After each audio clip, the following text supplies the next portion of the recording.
Mystery in the Air, starring Peter Lorre.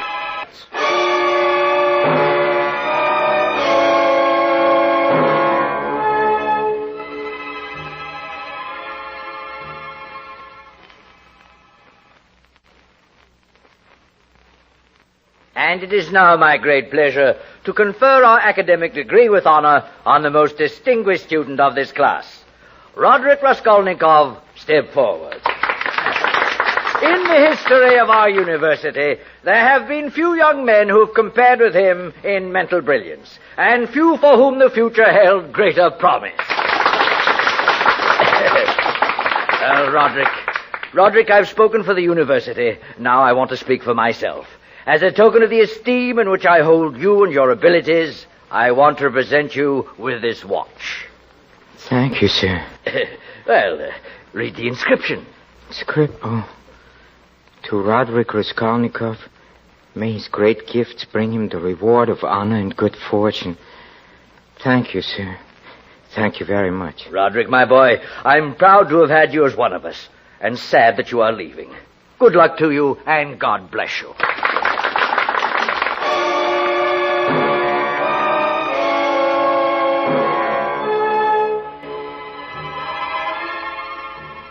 Again tonight, bring you Peter Lorre in the excitement of the great stories of the strange and unusual, of dark and compelling masterpieces culled from the four corners of world literature. Tonight, Crime and Punishment, adapted from the motion picture starring Peter Lorre and based on the novel by Fyodor Dostoevsky.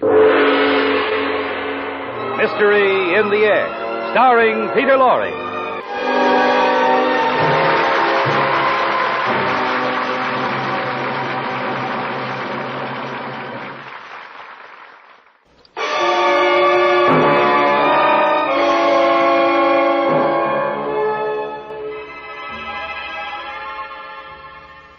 So I, Roderick Raskolnikov, went to the city to achieve honor and good fortune.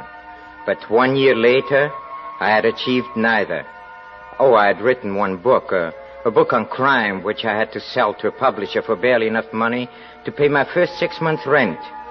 Oh, the reviews were very nice. Yes, one of them said, the subject is handled with such brilliance that one wonders whether it's the work of a genius or a great detective, or both. Genius or great detective. Can't eat reviews. All the time I was starving in a garret room. Come in. Oh, it's you, Mrs. Barnum. Yes, it's me. I haven't had a penny out of you in 6 months. I know. How much longer do you expect me to wait for my rent? Well, can you stand the strain another half hour? Oh, so you're going to pay me in half an hour? Yes. Just how are you going to raise the money? Oh, that's very simple.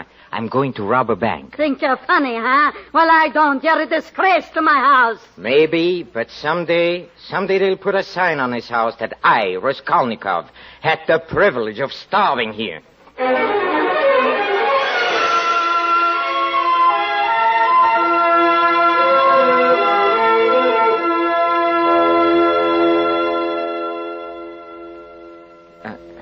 I beg your pardon. Oh. Is there a pawnbroker? I think it's an old woman by the name of Leona. Does she live here? Yes, one more flight up. I'll show you. Yeah. I'm going there myself. Thank you very much. May I carry your package? No, I can manage. It's this door here. Just ring the bell. What do you want? Oh, it's you, Sonia. Come in. Who's this? One of your gentleman friends? No, I met him on the stairs. Well, what have you got this time? This Bible. And where did you steal this? I didn't steal it. It's been in our family a long time. What do you want for it? The cover's inlaid with mother of pearl. Stones are garnets. It's worth at least 100 rubles. I'll give you 6 rubles for it. But If you don't want it, leave it. What have you got, mister? I have a watch. I'll take the 6. Here you are. You said 6 rubles. You gave me 1. That's right, 6 rubles. less 3 months' interest for your shawl and 2 months on the necklace and silver buckles. That makes 5 rubles. 5 from 6 is 1 ruble. Well, what are you waiting for? Want your Bible back? No. Well, come on, get out. Get out. Common little gutter snipe. All right, mister, let me see your watch. Here. To Roderick Raskolnikov. That's me. May his great gifts bring him the reward of honor and good fortune. It's inscribed. I can't give you as much. I want 50 rubles on it. I'll give you 10. All right, give me the 10. There you are.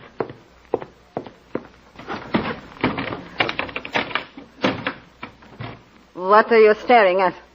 Don't look at me like that. I'm not looking, I'm not staring. I was watching you put the young lady's Bible in my watch into that trunk, that's all.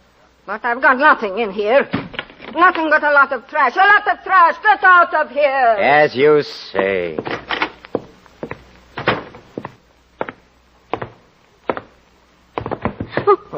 Forgive me. Oh, it's you, Miss Sonia. What are you looking for? My ruble dropped out of my hand when she pushed me out the door. Somebody ought to push her straight into the next world. What use is all that money to her? Is her miserly life worth 100 others like yours and mine? I'd like to take her by the throat. You shouldn't say things like that. That black beetle. Here's your ruble. I found it. You didn't find that. You took a ruble out of your pocket. I didn't know. I swear I didn't. Well, Thank you. I forgot there was still some kindness in the world. I forgot there was still some beauty in it.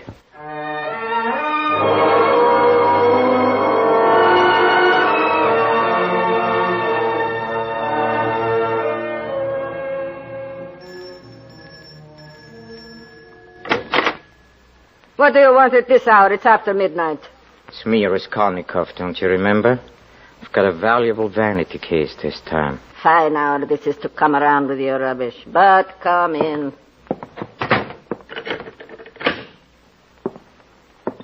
Let's see this valuable vanity case. Here. It's heavy enough. What's it made of? Lead? Gold. I'll believe that when I see it. Oh, what's the idea of making so many knots? I can't untie this thing. I'll show you the idea. Put on that poker. Put on that poker. I will. Please. On your head, you dirty, you old hag.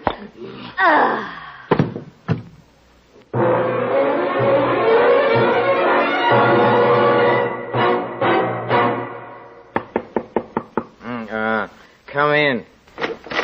Oh, good morning, Miss Possum. Fine day, don't you think? Very fine day, huh? I didn't come up here about the weather. Oh, no, it's about the money, yes. Well, I'll have it today. I promise I'll have it today. Not about the money either. No, about what? There's a policeman downstairs. Policeman? What is he? Here he is now. Ask him yourself. Are you the writer, Raskolnikov? Yes. Well, come along with me. You're wanted at headquarters. There must be some mistake. Yes, there must be some mistake. I haven't done anything. What have I done? You'll find out when you get there. Come along.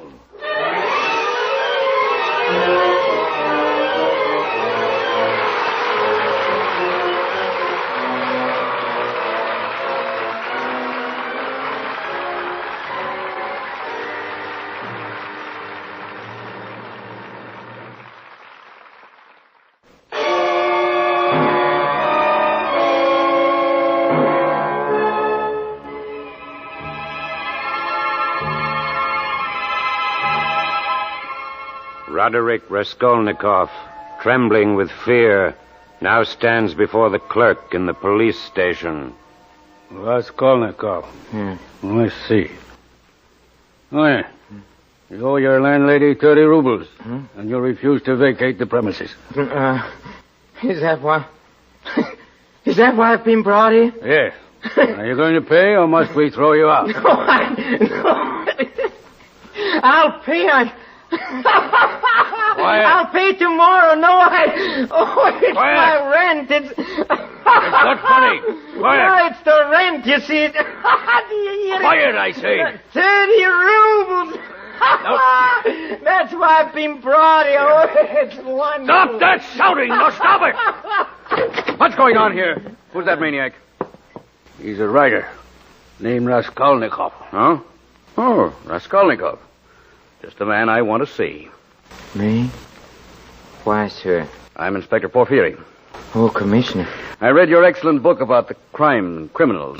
Oh, you flatter me, sir. No, I really mean it. You know, I thought I knew something about the subject, but your book put me and my staff in the kindergarten class. I must talk to you. Come into my office. Thank you, sir. By the way, perhaps you'd like to help us on a new murder case. It'll give you a chance to see how the blundering police work. Well, a murder case when... An old pawnbroker was killed last night. Huh? A well-known character named Leona. Yes, I've heard of her. Oh? What do you know about her? Nothing. Nothing at all. Think you'll get him easily? Guilty man? Who knows? We may have him now. What do you mean? We brought a man in this morning, a house painter. He had been working in a flat under Leona's. Oh? Do you think he did it? Well, it doesn't really matter. He was found with a pair of earrings. He had blood on his hands. Oh, of course, he has an explanation for these things, but he'll do as a suspect, just to keep our records clear. Oh, it's clear. You mean that... Of course. But come, let's discuss your book. Let's see if your theory can be applied to this case. My theory? What? Yes. You wrote that ordinary men must obey the law because they are ordinary. But extraordinary men have the right to transgress the law. No. Isn't that right? No, not exactly. What I said was that extraordinary men shouldn't be judged by ordinary standards. For example, take Napoleon if... I doubt if Napoleon murdered the old pawnbroker. Oh, I'm glad my theories give you a chance to be witty. If your theory is right, it would make it a lot simpler for us policemen. If your extraordinary men had some distinguishing mark, say a medal or a ribbon, or a resemblance to Napoleon. What do you mean? Like yourself, for instance. But to get back to our murderer in this case, he was ordinary enough, all right. Nothing but a stupid coward. What do you mean? If he hadn't been in a panic, he'd have found the old woman's money. 1,500 rubles tucked away in the mattress. Instead, he took a lot of junk that's no use to him, and he can't unload it. I've got my men watching every outlet. Mm-hmm. Yes, Inspector, you've promised to show me your blundering police methods, and you certainly have. You're holding a man who's probably entirely innocent just to keep your records clear, huh? Well, the painter will do until the real murderer comes in. And he will come in. He'll give himself up through fear. Fear of the law or of God. Oh, yes? In the meantime, I'll just wait.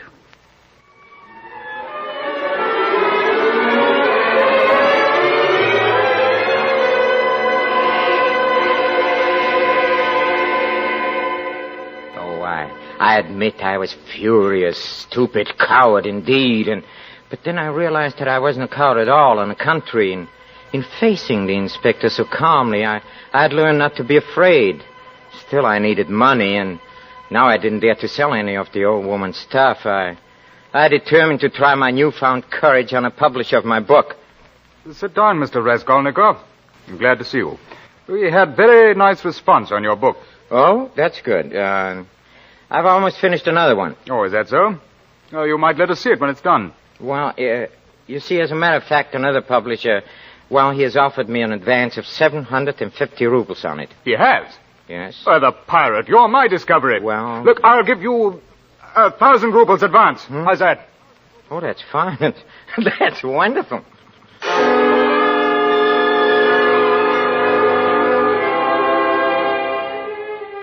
Yes, it's wonderful. I took the money. I paid my landlady in full. I bought myself a whole new outfit of clothes. Oh, I was riding on top of the world.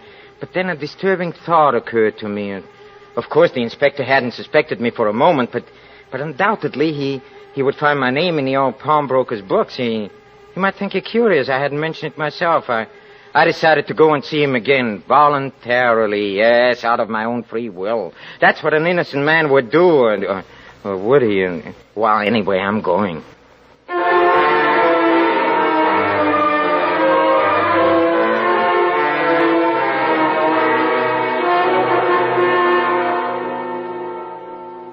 The inspector will see you in just a moment. Thank you. I'm in no hurry. Well, Mr. Raskolnikov. Sonia, what are you doing here? The inspector sent for me. He returned my Bible. He asked me a few questions. Questions? What kind of questions? About the day I went to the pawnbroker. Did he want to know anything about me? Yes, What did you tell him? about the money you gave me. Oh, And then he wanted to know. what? What did he want to know? Before I knew what had happened, he made me tell him what you said. What? That she deserved to die. Well, she did, she... The inspector will see you now, Mr. Raskolnikov. Sonia, I must see you later. Where do you live? Catherine Street, first house from the bridge, second floor. I'll be over as soon as I can. Wait for me. This way, sir. Thank you. Ah, Mr. Raskolnikov. I'm delighted to see you again. I've come to claim my watch. Your watch?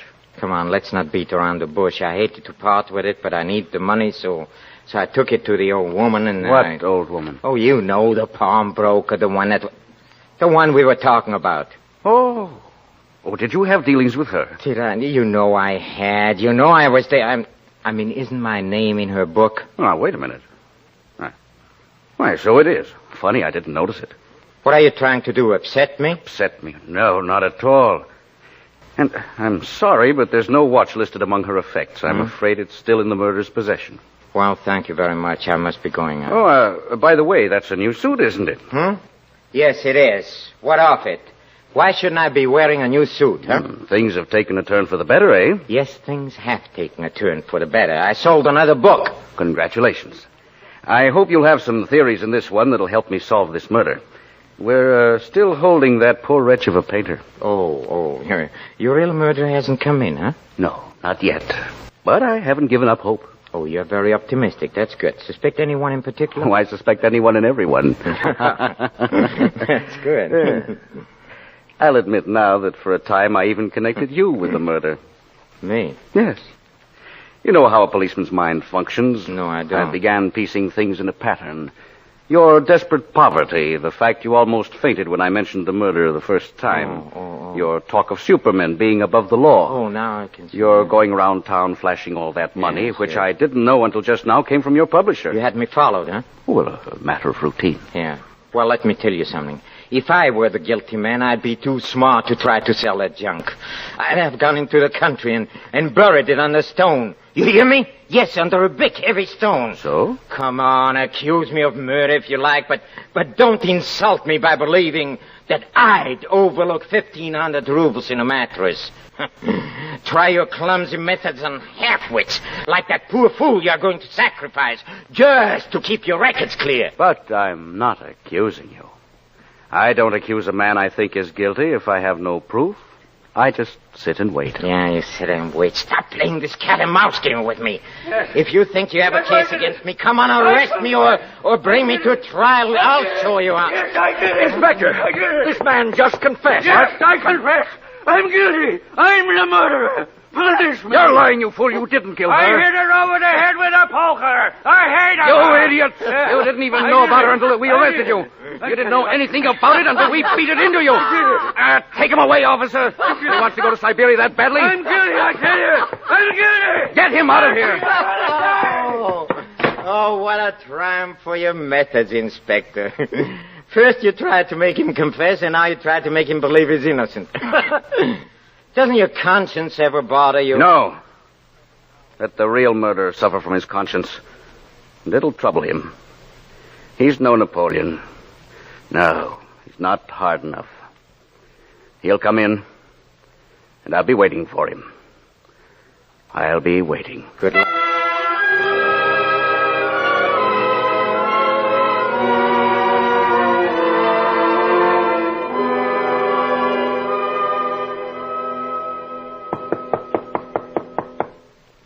Who is it? It's me. Oh, where have you been? No, I'm walking the streets. I don't know how long. I know it's late. I had to talk to you, Sonia. I may never see you again. You're going away? Yes. Where are you going? I don't know. Then why? Because I'm free now. Yes, I'm free. Free to go where I please and do what I please. And Free? From what? police, they suspected me of the murder. Oh, it's all over now. Sonia, come away with me. Did they find the guilty man? They had him all along. He confessed this morning. Who was it? Oh, a painter who worked in a house. Why all these questions? Leave me alone. I've been questioned enough. Please put that Bible away. I don't want to be reminded of that old hag. And Jesus said, take away the stone. What stone? What stone are you talking about? How do you know I hid it under a stone? It's the stone under which Lazarus was buried. Then they took away the stone from the place where the dead man was. And Jesus lifted up his eyes and said, Father, thou hast heard me. And when he had thus spoken, he cried in a loud voice, Lazarus, come forth. And he that was dead came forth. Sonia. Sonia! You should kneel to me. Have mercy on me, Sonia. I killed that old woman. I killed her. Why did you do it? I was mad. What shall I do now? I don't know what to tell you. Because you have no faith. What if I did have faith? Then I would tell you to confess. Huh? Atone for what you've done. Confess to the police? How else can you save the one who's being punished in your place? Confess and go to Siberia and rot in prison, Sonia? How can you ask me to do that? Because I love you.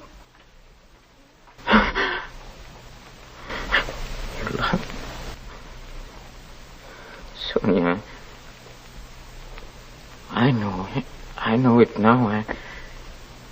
I have faith. You have given it to me. You have made me see myself, as I really was, and just a coward who thought himself brave. All right, Sonia, I'll go and do as you say. Oh, my darling. I'll wait for you. I'll always wait for you. Forever.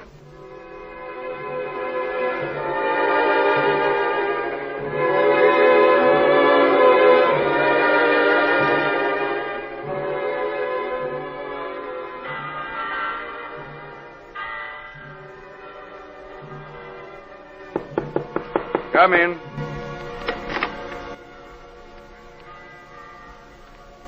Good evening, Inspector.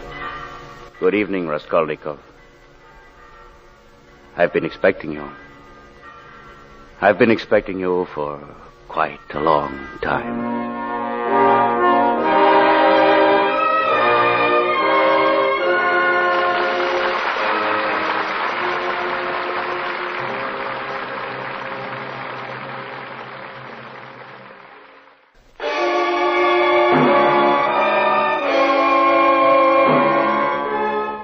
And now here is Peter Lorre for a final word. Yes, ladies and gentlemen, in a way, this is my final word, because tonight our summer series of classic mysteries comes to a close. I feel deeply grateful for your response to our efforts, and I certainly feel compelled to express my deep appreciation for all those men who have worked with me, especially our director, Mr. Cal Kuhn. Good night.